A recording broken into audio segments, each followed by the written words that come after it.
शिवानी ने अपनी घड़ी देखी। रात के 2:45 हो रहे थे। वो अकेली थी। घर में एक अजीब सी खामोशी थी और हवा में घुली अजनबी ठंडक उसकी रीढ़ में सिहरन दौड़ा रही थी। शायद मेरी सोच ही है, उसने खुद से कहा और लैपटॉप बंद करने लगी। तभी अचानक थक थक थक दरवाजे पर किसी ने दस्तक दी। उसका दिल जोर से धड़कने लगा। इतनी रात कौन हो सकता है? उसने खिड़की से झांका, लेकिन बाहर सिर्फ काली रात थी, न कोई इंसान न कोई परछाई। वो धीरे धीरे दरवाजे की ओर बढ़ी। सांसें तेज हो गईं। उसने दरवाजे की झिड़ी से बाहर देखा, पर कोई नहीं था। और तभी दरवाजा खुद ब खुद खुल गया। शिवानी का पूरा शरीर कांप उठा।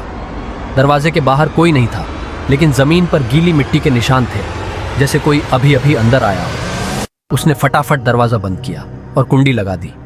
डर के मारे उसने लाइट जला दी, लेकिन बिजली गुल हो चुकी थी।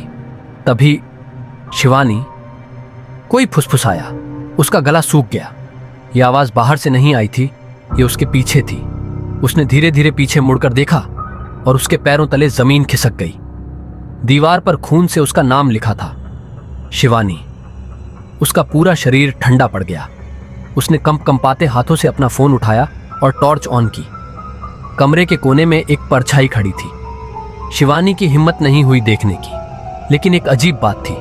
जब उसने टॉर्च हिलाई तो हर चीज की परछाई हिल गई। सिर्फ वो परछाई स्थिर खड़ी रही और अगले ही पल परछाई तेजी से उसकी तरफ बढ़ी।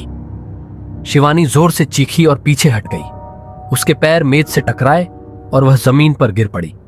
लेकिन जैसे ही उसने ऊपर देखा, कुछ भी नहीं था। परछाई गायब हो चुकी थी।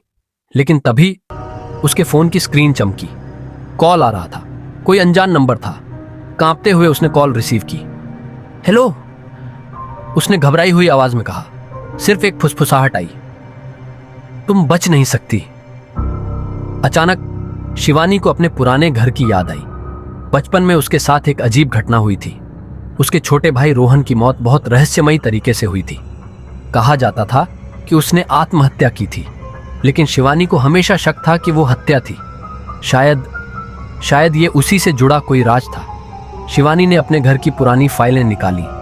उसने अपने भाई की डायरी पढ़नी शुरू की और जैसे जैसे उसने पन्ने पलटे, उसका खून जमता चला गया। रोहन ने लिखा था, कोई मुझे हर रात बुलाता है, मुझे कोई देख रहा है। अगर मुझे कुछ हो जाए तो समझ लेना, यह आत्महत्या नहीं थी। शिवानी को सब समझ आ गया। रोहन की मौत एक हत्या थी, लेकिन उसे भूतिया घटना का रूप दे दिया गया था। अब सवाल था, कातिल कौन था? शिवानी ने रोहन के आखिरी कॉल रिकॉर्ड्स चेक किए। आखिरी कॉल उसके ही मामा विजय के नंबर से थी। शिवानी का दिल तेजी से धड़कने लगा। मामा, क्या उन्होंने रोहन को मारा?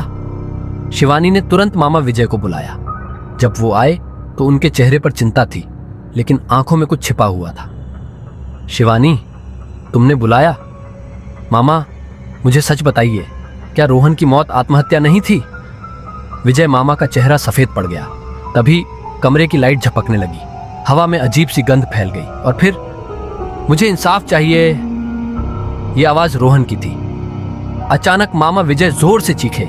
उनकी आंखों से खून बहने लगा और वो घुटनों के बल गिर पड़े।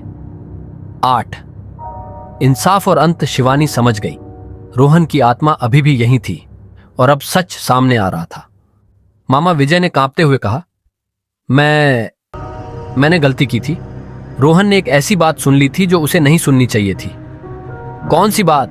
शिवानी चिल्लाई। तुम्हारे पिता, वो एक बड़ी कंपनी के घोटाले का हिस्सा थे। रोहन ने सबूत देख लिए थे।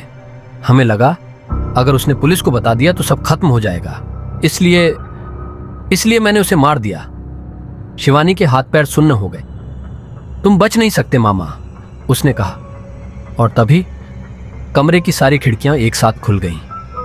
तेज हवा चली और मामा विजय जमीन पर गिर पड़े।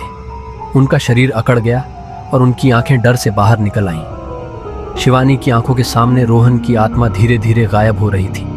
उसकी आवाज आई, अब मैं मुक्त हूं दीदी, शुक्रिया। और फिर हमेशा के लिए अंधेरा छा गया।